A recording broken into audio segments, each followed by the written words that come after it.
napenda mosome. Chuma somo ndio faida ya kesho wewe mwanamke. Bila masomo ni bure. Kama sawa.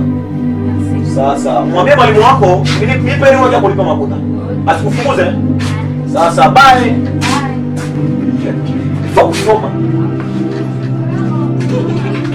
Kusoma, yaani mwanamke akisoma ndio faida ya kesho. Sawa? Bila kusoma utakwenda kusaka kirubi tu kunyumba. Unanisikiliza? Sasa ndio unaobia baka. Ana ifo kuongea wazi. Mwana mtu mwanasa bisheli mkichwa. Hebu ndio hapo mwana anapenda kuona mwanamke. Mimi wanipazaka. Na inabidi kwanza depuis. Yaani depuis tuenda kumuona mama. Tuyamuona kadi. Masiku inagawa sana. Futo pange siku ya kwenda kumuona. Ni watu baba. Sawa? Okay, sabia kwa. Ngapi?